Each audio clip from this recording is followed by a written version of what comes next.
ख्वाइगी अहांबदको मंत्र हारसिनेको हाइदि मंत्र अमा अनि ए हाइजरकेको अमन इकम जंबा हाइतारेको जैकपॉट हैना हाइसेको हाइदि जैकपॉट हाइबदी हाइदि लॉटरी नत्रगा हाइदि मरुप ता सुम हाइदि खंगौदना लाकपा खोटपा अदुंबा ओइनो को पैसासे अदुदुना हाइदि क्वेश्चन्स याम लाकपा यावको हाइदि मरुप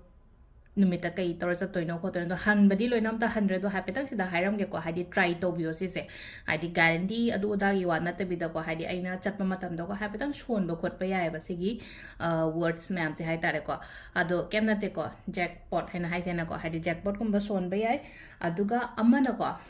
पैसा अइना ममांगदसु हाइबुदि हाइरेको ngसाइगी मरु पैसाजे पी मतमदा अइरोमदो ओनजलो मचिनसेको मचिनसे अइरोमदो ओनजलो पियो बदो ngसाइगी हाइदि मी मरु पैसा थांगतोरीबा नत्रगा हाइ थांगबा थांगबा हाइनेनको अदु पी मतम सुाइना पियो अदुगा 897 सोलोको हाइदि पीबा मतम सिदा 897 अदो ngसाइगी हाइदि ngसाइगी लाउरिङे मरक्तुदा 897 सोनगेरा जैकपॉट सोनगेरा खोतगेरा अदु दुम लेरेको सिसिना हाइदि मरुकिने हाइरासेबा अदु ngसाइगी हाइदि मरु खतंगी वास नतबिदोको अदुम अखोइना नॉर्मली दुम सिनबसु याइको नुतिगी सुम अखोइना पैसा सागी थबक तोबो ओइबा नत्रगा हाइदि दुकान तौबो खोपा लेरगदी अदु दो अखोइना सिमयाम से सिन अदुगा अमनको मिरर मचा अमखतंग हापियो बेक्ता मिरर मचा हाइबगी यात्रदी कैना सुमाइना हाइदि सिगी शेप ता हाइरासिनेको सिगी शेप सेदा हाइदि पातक तोरगा अकहन मनि खंगदे अककपगुंबा योन मनि खंगदे नत्रगदि हाइदि बेक ता मसागी मिरर यावजबसु लेबनेबा अदो बेक ता मिरर यावबसे हेक हांगदोकपगा सुमाइना हाइदि याविनको अदु हांगदोकपमदु तौगनोबा ngसाइगी हाइदि मयाइ वैदन हापो मयाइ वैदा हारकदि बेक से हांगदो अखोइना पैसा हापत्रा सुमाइना मयाइ सिदा अदुगी मयाइ दुदोइन हापा मिरर से ngसाइगी साइड तोइ लोथोगा हाइदि पैसा हापिबा मरक तुदोइन हापियोगो ngसाइगी सिगी मिरर से सिसिमा चिमसिमा तौबयाको ngसाइगी पैसा दुगी रिफ्लेक्शन हार तारेको हाइदि अनि ngसाइगी लुपा चाम याव मतमदा ngसाइगी मिरर दु यारोगदि लुपा चनी ओरे चंगा याव मतमदा लिसिंग अमा ओरेको हाइदि इट्स जस्ट अ बिलीफ निको हाइदि थाजाबदो आइना केनो तौबगिको अदुगा अदो सिगी मिरर वर्क अमा लेरेको हाइदि मिरर वर्क मिरर मैनिफेस्टेशन हारसनेको ममांगदा खोइना मिरर मैनिफेस्टेशन अतोप विश किसु आइना ममांगदा शेयर तौरेको हाइदि चही अमा अनि मुकी ममांगी अमा मखाइ अनि मुकी ममांगी आइना video Semba होगलकपा मतमदा अदुसु lion यावबनेको यावबदे अदुमा लेरेको second pot अनि अहुम दि शुरेको अदु ngसाइ जैकपॉट तुमले स्ट्रीम सोन बिसुयको हाइदि स्ट्रीम सिसु कोइ लक्ष्मी मंत्रनेको अदुना हाइदि स्ट्रीम चांटिंग गुम्बा तौबुसायको हाइदि थबा मचा तोइने खोतेने हाइदि स्ट्रीम से चामनि पालक सोन बनि खंगदे पैसागी ताना बचा तोइने ना खलसे मी उना बचा तोइने खंगदे एनी हाइदि को पैसा रिलेट ओइबा पोटनेदा हाइदि स्ट्रीम से 108 टाइम्स गुम्बा कइगुम्बा सोनबे याको अदुगा अमनको हाइदि ईबगी हायसनेको निमिट कुनि थोइनी खतंग इयो कुनि थोइनी खतंग इयो हारगदि खंब्रा अखोइगी सिसे 222 को 222 मैनिफेस्टेशन को 222 manifestation हाइदि 2 + 2 2 + 2 6 6 is a number of Venus को अखोइना हाइदि नंबर तरुक से फैगो यामना हाइदि Venus की नंबर ओइबनिना Venus हारगदि हाइदि लग्जरी लव सुगुम्बा मैम तिनुका अट्रैक्ट तौनबो ओइदोसे को लाइफ से हाइदि लग्जरी लाइफ गुम्बा कइगुम्बा अट्रैक्ट तौनबा अदु 222 मैनिफेस्टेशन कमाइ नंती को अनीरा खतंग इयोबा अनीरा इयो 22 डेज की इयो को हाइदि काउदन इयो को सिजना होजे होजे आई तो कैनोमा अर्जन ओइबा नत्रगा इंपोर्टेंट ओइबा पोटनेना खलसे पैसांग साइ मतंगदा अदु तारगदि सिसे अखोइना इबसे को हाइदि सपोज आइगी मंथली इनकम हाइरसिने को मंथली इनकम से दा हाइदि आइना इनिंगिबा अमाउंट तो हाइ तारे को आई एम अर्निंग नत्रगा आइगी थागी इनकम हाइरसिने को आई एम अर्निंग 5 फिगर 6 फिगर को हाइदि 6 फिगर हाइरसिने को 6 फिगर इनकम को 6 फिगर इनकम मंथली को अमा लेरेको अनि चमाना न इसे I am earning 6 figure income monthly अदुसिदको आइना 6 फिगर हाइदि असुम हाइ एग्जांपल की ओइना इरेको हाइदि यांखै तानबसु यारमगनी अमा तानबसु यारमगनी मंगा तानबसु यारमगनी को आइना तानदोरिबा अमाउंट टू इयो से 22 डेज की इयो अदुम 22 डेज तो लोइरेना खलसे अदुम मखा ताना मथंगी सुम तौबे याय बसिगी पोट मैम से को सिसिमा लेरेको अदुगा होय एंजल नंबर आइना हाइरेको 897 सोन बखोटपा अमा अदुम लेरेको अदु सिमा सु तौबे यारेको हाइदि सिना अहामबगी कैनो ओइरेको मथंगी सिना हाइदिको ट्रायंगल गुम्बा मा येक्से को स्माइ तौरगा सिसे थम्मो दुगा येकपा लोइरकांदा को आइगी बैक तनी खंगदे नत्रगा आइगी उपुदनी खंगदे को माइना ट्रायंगल अमा येसे को मागी पॉइंट हाई तारे को हाई सिदा नंबर 1 ने ना खलसे को सिना नंबर 2 ने ना खलसे नंबर 3 ने ना खलसे बा अदो 1 की मपा सिदा अमाउंट हाई तारे को आइना पामीबा अमाउंट तो इरसे बसिदा हाइदी 1 की मपा सिदा हाइदी आइना पामीबा अमाउंट सपोज हाइदी लिसिंग यांखै नि खंगदे अमानि खंगदे आइना हजिक दरकार होय हाइदी मी की दरकार से तोंगान बनिना को अदो सिदा इरसे को करीगिदमक्ता पामिनो सेकेंड थिंग को करीगिदमक्ता पामिनो हारगदी सपोज हारसिने को हाइदी आइना लेनिंगिबा पोट नत्रगा आइना सिजनरिबो सिजनरि आई वांट टू को आई वांट टू आइना इनिंगिबा पोट तो इरोकसिदा आई वांट टू बाय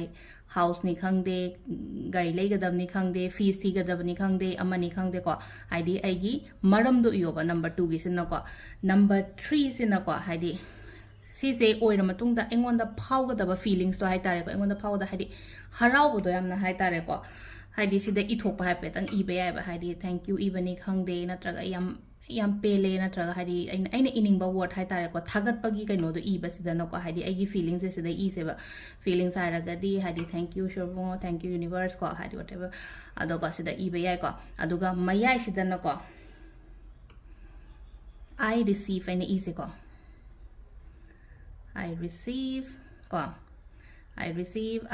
अदुम थन्नबा यो सिजे लोइना मको आइना इरिबा कैनो सिदा हाइ तारे को हाइदी ट्रायंगल सिगी मनुंग सिदा को I receive से को अदुम लोइना म इरा से को सिगी कैनो मैम से को अदुगा सिगी ची सिमसु अखोइना कैनो तौबिबा याइ को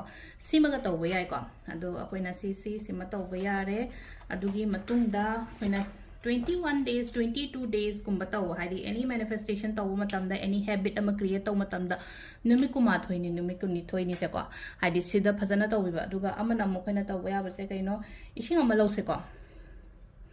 सिंग ग्लास अम लौसे युम की कॉर्नर अमदा थमसे अदो इसिंगी ग्लास सिदा को तौबा मतमदा सु को फजना खल्लो वखनजे फजना खल्लो हाइबगी आथ्रदी आइना तौदोरिबा थबसे माइ पाकनी आइना पांथोक्तोरिबा रिचुअल से माइ पाकनी हाइबगी अदुगी बिलीफ दा डाउट थमगा तौगनो को कोइना हुम खतंग लवे कोइना सिदा कोइना हुम लौरे अदो हजिक से केनो मगी हाइ तारे को दरकार अमा हाइ तारे को अदुगी खल्लो बसुम निमे कुमा थोइ नेत्रगा हादि था मनुंग सिदा आइंगोंदा दरकार लेबा पैसा हारसिने को अदुगा सिदा हापकदबसे बेलीफ अमा खतंग स्माइना अदुम थादरगा थंबिरसु याइ को पुलब अदुम लुपसन गे सेदंग चावरमनिना हादि केनो तो अपिक पलौगेस लौबिरोक कछु काइदे को अदु सी से कॉर्नर अमा हेतदा थमो आइगी कागिने को आइगी कागी कॉर्नर अमा हेतदा थंबियो सी से अदुगा नुमित कुमा थोइनी मतुंग द को